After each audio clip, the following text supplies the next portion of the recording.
naiyak ako kaya hindi ako nag-vlog. Ito, I think galing to sa aking sister-in-law. 50 pounds. O, diba? Oreo. Nakikita ko na sila. Nasa labas na sila, mother-in-law. Good morning! Magkapisa na ako, tapos mayroon ditong cards. From Kira and then from Dave.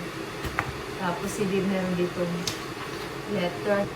So magkape muna ako. Si Kira tulog pa.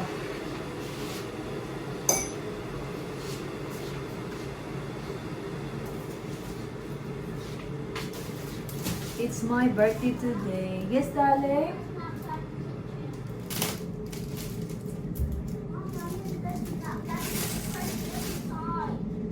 I can see you there in the hallway.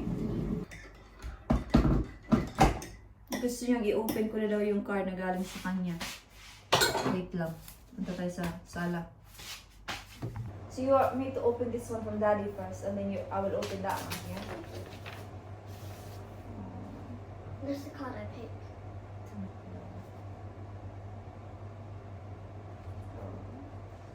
Thank you, Kira. Thank you. Now my watch. Mine. This is from Kira. Naiyak ako. Where's the card? Hey! Kawawa!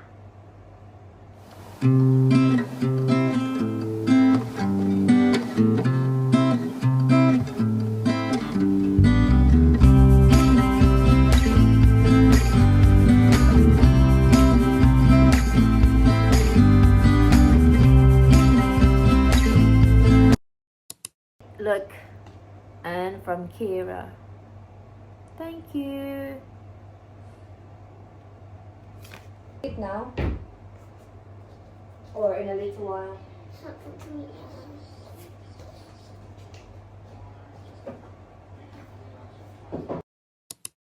So nagluto lang ako ng kakainin ni Kira, tapos mag-shower na ako wala kakain siya. Magpapa-nails din ako today. Hindi ko alam kung ihatid ko si Kira sa school. Pero sabi ko sa kanya, ihatid ko siya. Tapos, on the way back, mag-stop na lang ako dun sa salon kasi malapit lang din sa work ko. Tapos bukas, aalis kami papuntang London. Si Kira, susunduin niya ng auntie niya bukas after school. Kasi di ba papunta sila sa holiday nila. Luto lang ako ng kanyang kakainin. Naayos ko na din yung higaan. Bigay natin ito kay Kira para makakain na siya. There you are, ba? Parang may white yung ko sa spread.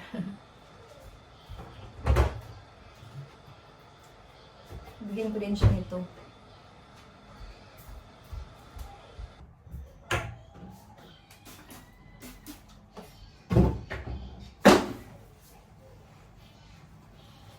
Ubusin ko lang itong kape, tapos mag-shower na ako. So yeah, I will see you na lang after kung mag-ready. Bye-bye! Ako'y nagbabalik, mga ka-wonder! So ipakita ko lang sa inyo yung binigay sa akin ng aking in-laws. Kakaalis lang ni Kira. Sinundo siya ng kanyang lola. So ito yung mga cards. And ito, I think galing to sa aking sister-in-law. So ipakita ko muna sa inyo yung card. Ito is from, ito sa sister-in-law ko to kasi yung handwriting niya. Tapos magpapa-nails na ako after nito. Kasi mag-open sila ng 9/8/42 pa lang. So there, Jenny, wishing a lovely birthday, lots of love. Lots of love, Jen. Ito yan, galing yan sa aking sister-in-law. Ang ganda ng card. And then ito is galing to sa aking mother-in-law. Tingnan natin. Lo! May pera! Sana all!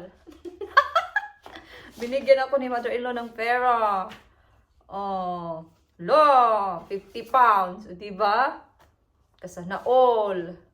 Absolute Skin Clinic. Alam, magpa-facial ako nito.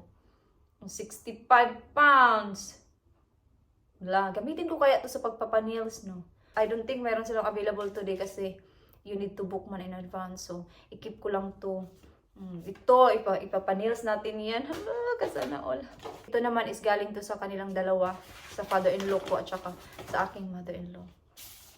Happy birthday, daughter-in-law. Laka! May pera na naman. To our daughter-in-law, mom and dad, hope you have the happiest birthday. All the love. Hindi ko na ipakita sa inyo. Basta tingnan nyo na lang. Basta, cheque. Ilagay natin yan sa bangko mamaya. Pang London na yan, guys. Okay, thank you very much. And ito, yung sa aking sister-in-law, ito yung benefit na sinabi ko sa kanya. Kasi tinanong niya ako kung ano yung gusto ko. So sabi ko ito. Diba? Yan lang yung pinabili ko sa kanya. Kasi kahit ganito lang to, 30 pounds din to. So okay na yan. Diba? Huwag ka nang choosy. As long as nagagamit mo. Diba, nasabi ko nung pumunta kami sa Brighton ni Dave na gusto kong bumili ng benefit na ganito. So yun lang yung sinabi ko sa kanya. At least gusto ko at magagamit ko siya. Okay, come on, let's go na sa salon para tayo yung una. Baka nga siguro meron na doong nauna. Come on, let's go. Saan tayo pupunta? Nails by us.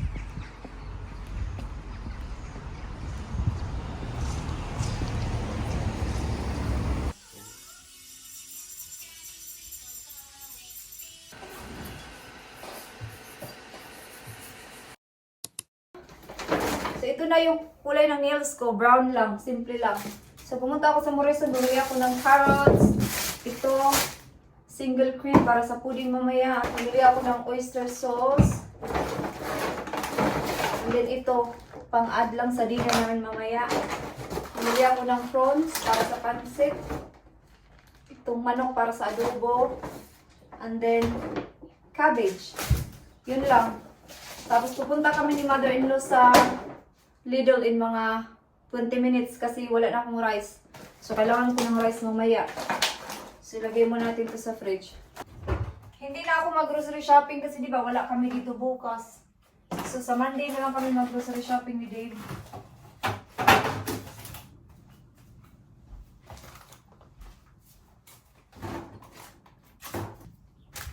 Dito lang to kasi mabitin naman yan mamaya. And then ito. Ganyan din. Okay. Tapos. Gutom na ko. Kasi yung last kape ko pa, anong oras yun? Mga 7 ba yun? 7:30, ganun. All done. So, pupunta kami ni mother-in-law sa Lidl. May kausap siya yung kapitbahay namin. Lahat kinakausap ni mother-in-law. Mabait kasi talaga yan siya.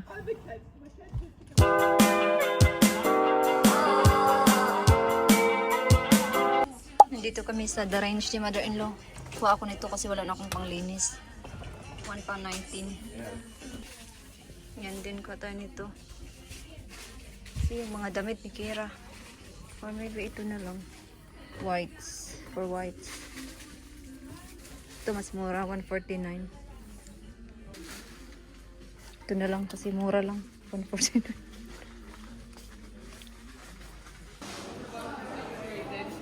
Hinintay ko si mother-in-law kasi nasa taas siya. Nandito kami sa Costa, mother-in-law. Kape kami. I'm home na. Hindi na ako nag-vlog on the way home. Kasi nag-chat kami ni mother-in-law. So ito lang yung binili ko sa The Range. Ito kasi kailangan ko mag-wash ng mga puti. Binabad ko yung mga puti kagabi sa bath. So i-washing ko yun mamaya. Mamaya ng gabi. After school kasi yung uniform ni Kira na sinuot kanina. And then, bumili ako nito sa Lidl. Kasi magkape kami mamaya ng aking friend. Tapos, ito na lang yung natirang rice. Isa na lang. Pagka, tinignan ko doon sa mga rice section, sabi ko, hala, wala ng rice. Kasi ubos na yung rice ko. So, tinignan ko doon sa ilalim, ito na lang yung natira. So, that's good. So, ngayon is mag-chill na ako. And then, mag-vlog. Tapos, mag-vlog na lang ako mamaya pag magluto na ako or pag nandito na yung friend ko kasi pupunta siya dito kasi magkape kami. Magkape na naman. Nagkape kami ni mother-in-law doon sa Costa. Tapos kumain kami ng sandwich. Yun lang naman. Tapos nag-chat-chat kami. Tapos umuwi. Yun lang. So, I will see you na lang later, guys. Okay? Start na ako magluto ng pansit. Pansit. Mag-start na ako magluto ng adobo kasi yung adobo pwede naman initin na lang mamaya, no? So, mag-4:30 pa lang. Si Kira nandun sa lola niya. Sabi niya kasi, sasama na lang si Kira mamaya sa kanila pagpunta niya dito. Kasi siya yung nagsundo sa school. So, para daw makapagluto ako. Diba? Sana all talaga yung mga in-laws ko. So, nag-cut na din ako ng pangpansit mamaya. Mamaya ko na tulutuin kasi diba masarap yung pansit pagkaluto, kain agad.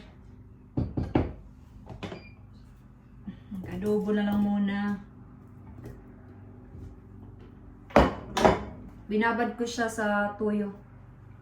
Ito yung bihon na galing sa friend ko kasi pupunta sana ako kanina sa Eastbourne. So binigyan niya ako ng bihon. So hindi na lang ako pumunta kanina sa Eastbourne. And then lagyan ko din ng oyster sauce mamaya yung pansit at saka yung adobo. And then yun lang naman. Yung nag-request nitong adobo ay si Kira. So dapat pag may adobo, may itlog. Kasi sabi ni Kira, pag may itlog, 10. Pag walang itlog, 8.5. Iban ko, gusto niya yung may adobo na may itlog. Kaya sabi ko sa kanya, sige mag-adobo ako mamayang gabi. Kira, magpapansit ako. Tapos sabi niya, adobo din daw. So, kaya mag-adobo tayo. Kaya sabi ko, no problem. So, pupunta dito yung mga in-laws ko ng mga 6 or 5:45. Kasi sabi ko sa mother-in-law ko, mga 6 kami kakain. Kasi nandito na yun sila mga ganong oras. Kaya bawasan ko yung tubig para naman itong nilaga. Ang daming sabaw. Di man ako naglagay ng tubig. Pero mas gusto ni Kira yung may sabaw na adobo. So mamaya ko na lang yan ibalik ulit. Gusto ko kasi yung adobo na walang sabaw. Si Dib gusto niya adobo na may sabaw para sa dalawa ni Kira. Nakalimutan ko dapat kanina ko pa ito gustong ipakita. May binili kasi si Dave na slice na cake. Doon kasi sa work niya, meron daw cake place na magaganda talaga yung cake nila, masasarap. Nakatikim na ako 2 beses na. Kahit hindi ko birthday, binibilhan niya kasi ako ng cake na ganito. Medyo mahal din kasi siya. 7 pounds per slice. So ito siya, oh. Oreo. Nakalimutan ko siyang kainin kanina, so mamaya na lang. Yeah, 7 pound 20 yung per slice nito. Yeah, mamaya ko kainin to kasi wala kami dito bukas. Baka masayang. 7 pound 20 pa naman yung slice nito.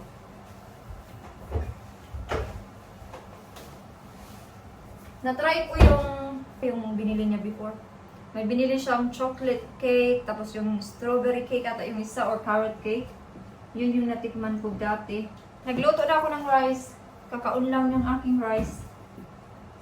Baka sasabay na yun si Kira kila mother-in-law mamaya. Akala ko kasi after ni Kira mag-swimming, i-drop nila. Siguro diretso na yun mamaya. Mga 6. Sila kasing dalawa yung pumunta sa swimming.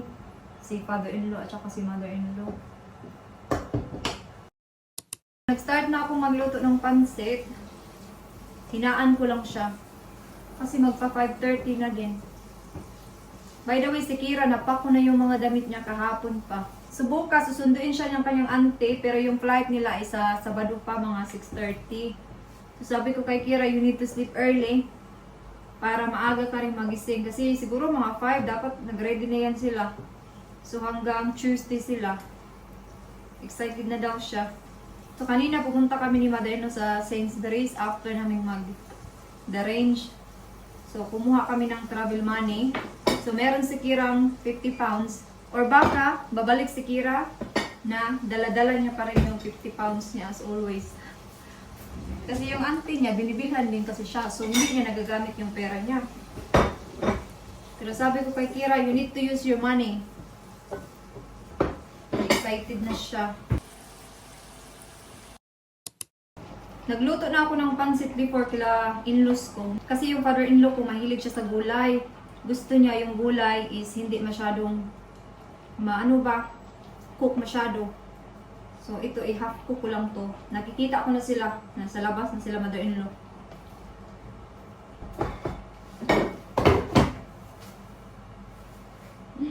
Kita ka na si Kira.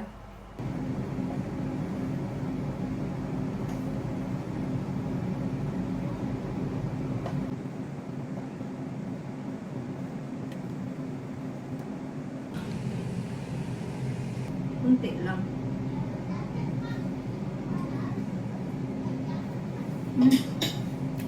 Sarap. Takpan natin.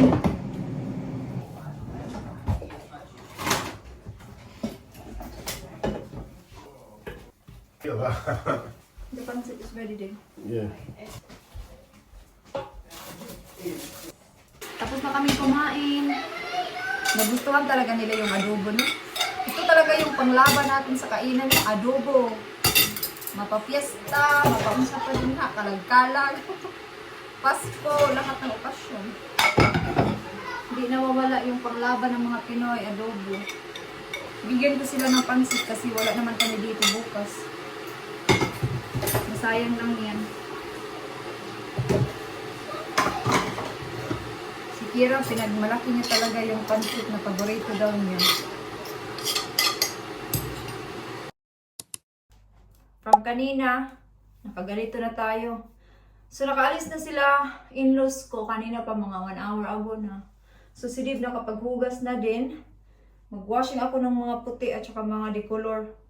Para bukas wala na kaming labahan kasi di ba? Wala kami dito bukas para pagbalik namin sa Sunday puhon. Yung labahan ko is yung mga ginamit na lang namin sa London. Tapos si Kira naka-ready na din. Ready na yung mga gamit niya. Yung cake ko hindi ko pa rin nakain. Kasi di ba pag ikaw yung magluto parang hindi ka man gutumin.